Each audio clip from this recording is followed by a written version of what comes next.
امام ہے جی، دو جمعوں سے نیت کی ہوئی ہے۔ امام ہے امام تقی الدین علی السبکی ہیں، 683 ہجری میں آپ شافعی ہیں، آپ آئے دنیا میں اور 756 ہجری میں آپ گئے۔ آپ کا موقف کیا ہے جی؟ آپ کے زمانے میں ایک عیسائی تھا، اس نے گستاخی کر دی نبی علیہ السلام کی شان میں، آپ کو بتایا گیا تو آپ نے کیا فتویٰ دیا؟ فرمایا یقتل، اور یہ کون لا کتاب یہ ہے جی کہ جس میں لکھا ہو، یہ میں نے کتبہ اپنی قبر کے، اگر میری قبر بن گئی تو یہ رکھ دیجئے، بس میری تمنا نہیں ہے، میری تمنا بوٹی بوٹی ہو جائے، اگر بن گئی کہیں تو یہ رکھ دیجئے گا جی، یہ اس کتاب میں موجود ہے جی۔ سنو جناب، مولوی کس کو کہتے ہیں؟ امام ہے مسجد کے، ٹھیک ہے، اور حافظ بھی ہیں، قاری بھی ہیں، عالم بھی ہیں، مفتی بھی ہیں، فقیہ بھی ہیں، مجتہد بھی ہیں۔ آپ نے فرمایا یقتلو، اس کا سر کاٹ کے رکھ دیا جائے۔ کون نظر اس کا سر انج بھی کرو یا انج کرو، اس کا سر کاٹ کے رکھ دیا، اس کا سر۔ اور اس پر دلیل کیا دی؟ فرمایا کما قتل النبی کعب بن الاشرف، جس طرح کہ حضور علیہ السلام نے کعب بن اشرف کا اس کے قتل کا حکم دیا، اور یہ بخاری میں موجود ہے۔ کیوں کہا جی اس کو مارنے سے کیا ہوگا؟ دلیل دیکھو جناب، امام ہو تو ایسا ہو۔ فرمایا وَيُطَهَّرُ الْجَنَابُ الرَّفِيُّ مِنْ بُلُوغِ هَذَا الْقَلْبِ، فرمایا جب اس کا سر قلم کر دیا جائے گا نا تو حضور کا سینہ ٹھنڈا ہو جائے گا۔ یُطَهَّرُ الْجَنَابُ الرَّفِيُّ، فرمایا جیڑا چاہتا ہے کہ حضور دے سینے نو ٹھنڈ پہنچائے، گستاخ نظر آئے دی توڑ لا۔ سنو جی آگے، پھر آپ ارشاد فرماتے ہیں وَحُقَّ عَلَيَّ وَعَلَى غَيْرِي مِنْ أَهْلِ الْعِلْمِ الْقِيَامُ فِي ذَلِكَ، مولویوں اور پیروں کے نام آپ کا پیغام۔ فرمایا مجھ پر اور دیگر مولویوں پر لازم ہو گیا ہے کہ مسئلہ ناموس رسالت کے لیے کھڑے ہو جائیں۔ کیوں؟ فَإِنَّ فِيهِ نُصْرَةً لِلنَّبِيِّ صلی اللہ علیہ وسلم، فرمایا جو یہ چاہتا ہے کہ وہ رسول اللہ کی مدد کرے، جملے پہ غور کرو حضور، جو یہ چاہتا ہے کہ وہ رسول اللہ کی مدد کرے، جو ساری کائنات کی مدد کرتے ہیں، جو یہ چاہتا ہے ان کی مدد کر گزرے، وہ مسئلہ ناموس رسالت پہ کھڑا ہو جائے۔ یہ لو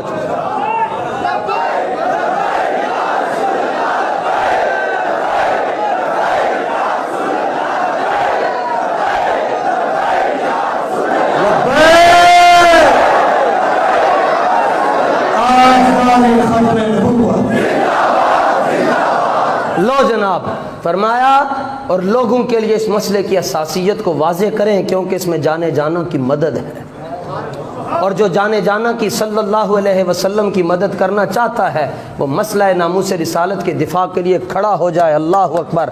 اور فرمایا اللہ تعالیٰ ارشاد فرماتا ہے، اس پر آپ نے قرآن سے دلیل دی سورہ حدید کی آیت نمبر 25 سے، فرمایا وَلِيَعْلَمَ اللَّهُ مَن يَنصُرُهُ وَرُسُلَهُ بِالْغَيْبِ، فرمایا اللہ اس کو دیکھنا چاہتا ہے جو بغیر دیکھے اللہ کے رسول کی مدد کرے گا، اللہ بھی اس کو دیکھے گا جو اس کے رسول کی مدد کرے گا، اور بن دیکھے مدد کرے گا، پوچھ کے نہیں۔ ایف آئی آر تے کٹنا ہی نہیں ہے، سی 295 تھی کہ آرڈر ہے نہیں کہ یہ ایف آئی آر نہیں کاٹنی، تمہیں آرڈر ہے نہیں کاٹنی تو ہمیں تو آرڈر ہے من سب نبی، تمہیں تمہارا آرڈر مبارک ہو، ہمیں ہمارا آرڈر مبارک ہو۔ لو جناب، اگے گال کی تھی 700 صفحے دی حضور آپ نے کتاب لکھی ہے، فرماتے ہیں مجھ میں اتنی ہمت نہیں کہ میں اس گستاخ کا سر تن سے جدا کر سکوں۔ مجھ میں مولوی جو ہونا جی، کیا اختیار ہے جی مولوی کا؟ اے چار بندے انتظامیہ دے جتھے بیٹھ کے نا نہیں جی انج کر دیں جی، نہیں انج کرتے ہیں، ایسے نہیں۔ جنازہ پڑھن واسطے پھر بھی مولوی دی مددگار ہوندے جی، مولوی صاحب نے جنازہ پڑھانا ہے تے بک وق بھی انہاں دے خلاف کرتے ہیں جی۔ فرمایا مجھ میں اتنی ہمت نہیں کہ میں گستاخ رسول کا سر تن سے جدا کروں۔ کیوں ہمت کیوں نہیں ہے؟ فرمایا اس لیے کہ وہ کسی دوسرے شہر میں ہے اور اس کو سیاسی پناہ حاصل ہے، اگر تے چلتا پھرتا ہوئے گا پھر تو میں وہ دی تو لا دینی سی۔ فرمایا اس کو سیاسی پناہ حاصل ہے، اس کے پیچھے بڑے بڑے مشیر وزیر کھڑے ہیں، لیکن اللہ جانتا ہے کہ میرا دل شکستہ ہے اور پریشان ہے۔ واللہ یعلم، اللہ جانتا ہے نہ قلبی کارہم منکر، میرا دل شکستہ ہے, ٹوٹ چکا ہے اور پریشان ہے. لیکن ولیکن اے گل تھوڑے واسطے آ گئی نہیں, ولیکن لا یکفی الانکار بالقلب ہا ہونا. اور ان مولویوں کے لیے بھی جو پنڈی گئے تھے جی, آپ تو بخشے ہوئے لوگ ہیں, آپ میں غدار کوئی بھی نہیں بیٹھا.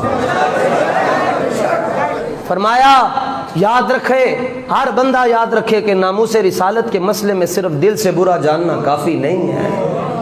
خود کہتے ہیں نا میرا دل پریشان ہے, لیکن فرمایا دل سے برا جاننا کافی نہیں ہے. اب کیا کروں گا؟ فرمایا میں اپنی طاقت کے مطابق قلم اور زبان اور بیان سے جہاد کروں گا. قلم سے جہاد کروں گا, زبان سے جہاد کروں گا, اور تقریروں سے جہاد کروں گا. مجھ میں بھی اتنی ہمت نہیں ہے کہ میں کسی گستاخ کو اس کا سر تن سے جدا کر سکوں, کیونکہ ان کو سیاسی پناہیں حاصل ہیں. لیکن ایک زبان تو ہے نا, گلی گلی نگر نگر کریا کریا کوچا کوچا, صبح سے لے کر شام تک, اور پھر رات کو 3 بجے تک میں سفر کرتا ہوں. کوئی مقصد نہیں ہے, بس ایک ہی مقصد ہے, قیامت والے دن رسول اللہ دیکھ کر کہہ دیں تجھے ہم نے اپنے کتوں میں شامل کر لیا. بس لو جی. اور میں اللہ سے عرض کرتا ہوں پھر واسل اللہ عدم المواخذہ, اور میں اللہ سے عرض کرتا ہوں یا اللہ مجھے معاف کر دے. 700 صفحے کی کتاب میں نے لکھی ہے, یا اللہ پھر بھی مجھے معاف کر دے کہ میں اس کا سر تن سے جدا نہ کر سکا. اور وَأَن يُنَجِّيَنِي كَمَا أَنجَى الَّذِينَ يَنْهَوْنَ عَنِ السُّوءِ إِنَّهُ عَفُوٌّ غَفُورٌ. فرمایا اور مجھے اس طرح معاف کرے جس طرح اس نے بنی اسرائیل کے ان لوگوں کو معاف کیا تھا جنہوں نے لوگوں کو ہفتے والے دن مچھلیاں پکڑنے سے منع کیا. بس جی, بنی اسرائیل کے کچھ لوگ تھے جی, ان موسیٰ علیہ السلام کو حکم ہوا ان کو کہیں ہفتے کو مچھلیاں نہیں پکڑنی. 2 گروپ ہو گئے, آدھوں نے کہا ہم نہیں پکڑیں گے, اور آدھوں نے کہا ہم پکڑیں گے. پھر ایک تیسرا بھی ہو گیا, انہوں نے کہا جی ہم اگر پکڑتے نہیں ہیں تو ان کو منع کریں گے جو پکڑ رہے ہیں. اب جنہوں نے کہا نا کہ کچھ نہیں, جڑا جتھے لگیا وہ لگیا رہے, وہ بھی بندر بن گیا. اور جنہوں نے منع کیا اللہ نے ان کی شکلیں نہیں بدلی. تو فرماتے ہیں یا اللہ میں نے انج معاف کر دیں جی میں تو انہوں نے معاف کیتا سی جنہوں نے ہفتے والے دن مچھلیاں پکڑن تو منع کیتا سی. اگرچہ میں گستاخ کو اس کا سر تو تن سے جدا نہیں کر سکا, مگر میں ان کو بتاتا تو رہا ہوں کہ گستاخ نبی کی ایک سزا. بس